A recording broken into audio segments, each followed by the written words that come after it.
بسم اللہ الرحمن الرحیم۔ میرا نام ہے سید علی مرتضیٰ اور میرا یہ یوٹیوب کے اوپر پہلا بلاگ ہے، اور اس بلاگ میں جو ہم بات کریں گے پاکستان کی اکنامی کے حوالے سے بات کریں گے اور پاکستان کی کرنٹ سچویشن کے بارے میں بات کریں گے، اور جو ہماری جو یوتھ ہے وہ پاکستان چھوڑ کے جا رہی ہے، اور اس ٹائم پہ جو لوگ یہاں پہ ہیں انہیں وہ کیا عمل کریں کہ تاکہ وہ اس ساری سچویشن سے بچ سکتے ہیں، جتنی بھی یہ خراب سچویشن ہے اس سے کیسے بچا جا سکتا ہے۔ تو فرسٹ آف آل جو میرا انٹرو ہے وہ میں نے گریجویشن کی ہوئی ہے، اور میں لاسٹ 10 سال سے جو ہے وہ بزنس کی فیلڈ سے ہی ریلیٹ ہوں۔ گاڑیوں کی فیلڈ ہے اور ریئل اسٹیٹ اسلام آباد کے حوالے سے فیلڈ ہے، اس سے میں منسلک ہوں۔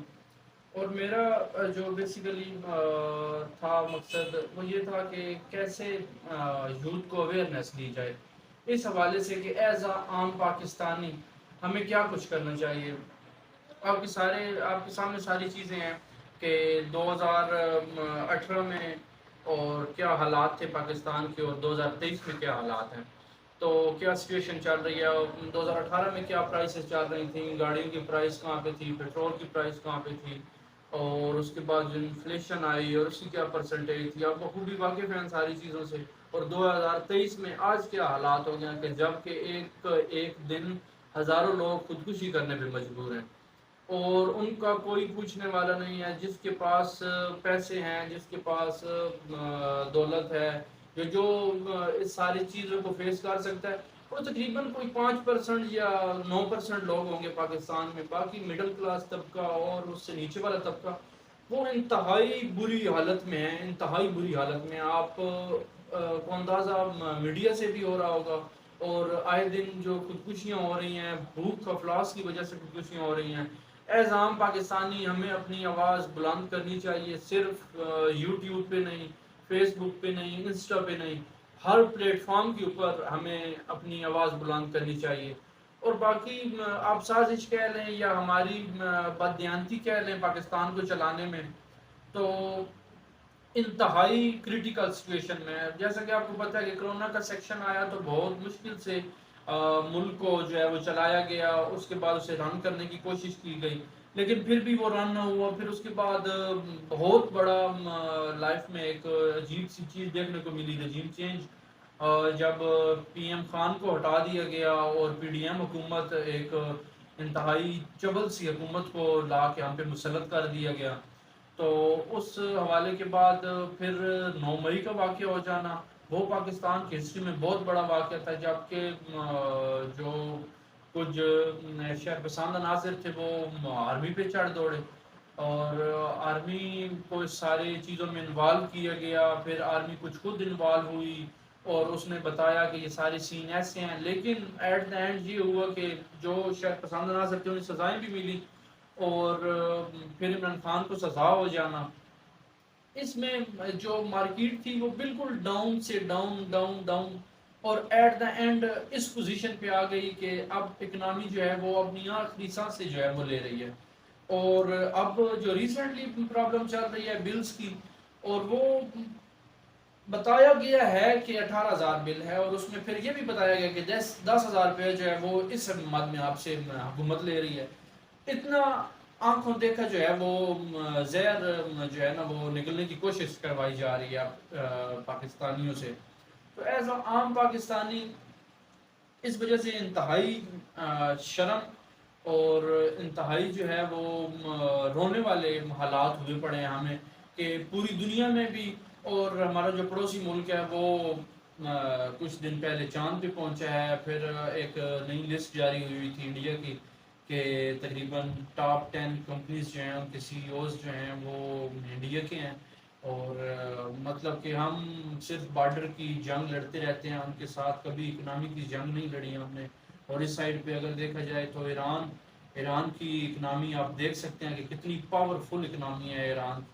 اور سیکنڈلی افغانستان کو دیکھ لیا جائے کہ ان کے ملا اور مجاہدوں نے ڈالر چلا دیا ہے، اور آج ان کے ساتھ بھی اپنی کرنسی کا کمپیریزن کر لیں تو وہ بھی دیکھ لیں۔ اور جو بنگلہ دیش ہم سے جدا ہوا تھا 71 میں، ان کے حالات بھی آپ لوگ دیکھ لیں تو اس میں بھی یہ سین ہوا ہے کہ اب تو ہم کسی کو یہ بھی نہیں کہہ سکتے کہ تم 2 ٹکے کے ہو۔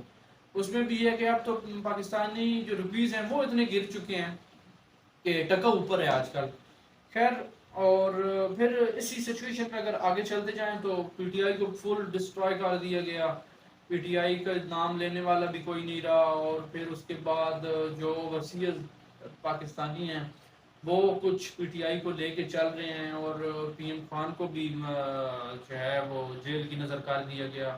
اور جو نون والے ہیں وہ ویسے بھاگ گئے ہیں پاکستان سے. اور ریسنٹلی یقین نہیں کریں گے آپ کہ شہباز شریف سے کل کسی نے پوچھا کہ پاکستان کے حوالے سے، تو وہ فرما رہے تھے جناب کہ میں ابھی لندن آیا ہوں تو مجھ سے پاکستان کے بارے میں کچھ نہ پوچھا جائے. تو پھر رہ گئی بات ہماری کہ ہم نے یہاں جینا ہے، ہم نے یہاں مرنا ہے، اور ہمیں خود ہی اپنا سوچنا پڑے گا کچھ نہ کچھ. تو میری اس سارے سچویشن میں اوور آل جو ولاگ بنانے کا ضرورت پیش آئی ہے وہ یہ ضرورت پیش آئی ہے کہ ہمیں کچھ سٹیپ اپنے گھروں سے باہر لے کے آنا پڑیں گے. مطلب کہ فیس بک کی حد تک ہمیں احتجاج نہیں کرنا چاہیے، یا ہمیں ایک یوٹیوب کے اوپر احتجاج نہیں کرنا چاہیے. ہاں ہمیں کرنا چاہیے، لیکن ہم ایک پازیٹیو نوٹ میں ایک اچھے طریقے سے باہر نکلیں اور اپنی اکنامی کو بہتر کرنے کے لیے جو لائے عمل ہیں وہ بنائیں. اور اس کے علاوہ ہم کیا ڈیسائیڈ کر سکتے ہیں؟ کوئی کیئر ٹیکر کے پاس جو حکومت آئے گی تو اس میں دیکھیں کہ ابھی سننے میں یہ آ رہا ہے کہ پی ٹی آئی کا تو بیلٹ پیپر کے اوپر بلہ ہونا ہی نہیں ہے. تو نون کو ویسے کوئی ووٹ نہیں دینا چاہ رہا، پی ٹی آئی ہوگی نہیں. اور جو استحکام پاکستان ہے وہ سارے بھگوڑے انہوں نے مل کے اکٹھے کر دیے ہیں. تو اب آپ یہ سوچیں کہ نیکسٹ کون آئے گا جو ہمارا خیرخواہ ہوگا، جو ہمارا چاہنے والا ہوگا، جو ہماری ہیلپ کرنے والا ہوگا. ایسا کون آئے گا؟ ایسا کون سا مسیح آئے گا؟ یقیناً اگر ہم خود نہیں اٹھیں گے یا ہم خود اس بات کا فیصلہ نہیں کریں گے تو ہماری مدد جو ہے وہ کوئی بھی نہیں کر سکتا. اور مولا حسین علیہ السلام کی فرمان کے مطابق کہ آپ ظلم کے خلاف جتنی دیر سے اٹھیں گے اتنا آپ کو قربانیاں زیادہ دینا پڑیں گی. اور اگر ترکی میں ایسے مسائل چل رہے ہوتے تو وہ شہروں کی طرح باہر آ جاتے ہیں، سعودیہ میں چل رہے ہوتے ہیں تو وہ بھی آ جاتے ہیں، ایران میں بھی چل رہے ہوتے ہیں وہ بھی آ جاتے ہیں. لیکن ایک واحد پاکستان ملک ہے جو انتہائی ہماری جو عوام ہے وہ سست ہے. احتجاج ان کے سامنے ریکارڈ بھی ہو رہا ہوتا ہے تو وہ کہتے ہیں کہ ہم نے تو کام پہ جانا ہے، ہم تو نکلتے نہیں ہیں. جب تک آپ اپنے حق کے لیے آواز نہیں اٹھائیں گے تب تک جو ہے وہ آپ اس سچویشن سے باہر نہیں نکل سکتے. اور ایٹ دا اینڈ میں آپ سے یہی کہوں گا کہ ہمیں متحد ہو کے ہمیں باہر نکلنے کی ضرورت ہے اپنے حقوق کے خلاف. کیونکہ جب تک ہم اپنے حقوق کے خلاف نہیں لڑیں گے، اپنے حقوق کی خاطر نہیں لڑیں گے تو یہ ساری چیزیں ہمارے خلاف چلتی رہیں گی. باقی جو آرمی ہے وہ بھی ہماری اپنی ہے، یہ ملک بھی ہمارا اپنا ہے، اور جہاں ہم رہتے ہیں جو ہماری حفاظت کرتے ہیں یہ سب لوگ ہمارے اپنے ہیں. بس ہمیں اپنے لیے ایک ایسی پارٹی کو چوز کرنا ہے جو کہ باہری سازشوں کا نہ سوچے، ایون کہ ہمارا کھانے پینے اور روزگار کے حوالے سے سوچے. اب آپ دیکھیں کہ کتنی لاکھ دنیا جو ہے وہ پاکستان کی جو یوتھ ہے وہ پاکستان سے باہر نکل چکی ہے، لیکن اس کے اوپر پوچھنے والا، اس کا کوئی بھی عمل درآمد اس پہ کرنے والا نہیں ہے کہ کیوں چھوڑ رہے ہیں، پاکستان کی کیا سچویشن ہے. اور ایٹ دا اینڈ ہمیں ابھی بھی جو ہے وہ پتہ نہیں چل رہا کہ ہم کس پوزیشن پہ ہیں اور ہمیں کون سی پوزیشن اختیار کرنی چاہیے، کیسے اپنی اکنامی کو ٹھیک کریں. تو خدائے رب ذوالجلال سے یہی دعا ہے کہ وہ ہمارے پاکستان کو قائم و دائم رکھیں اور جو اس کے مسائل ہیں وہ ختم ہوں. اور میرا یہ پہلا ولاگ تھا یوٹیوب پہ، اور مجھے آپ کمنٹ سیکشن میں ضرور بتائیے گا، جو کہ میری کوئی غلطیاں بھی ہوں تو مجھے لازمی بتائیے گا.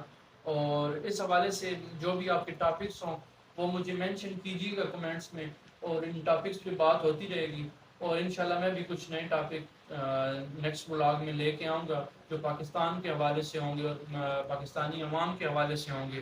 اس ولاگ میں مجھے دیجیے اجازت. اللہ حافظ.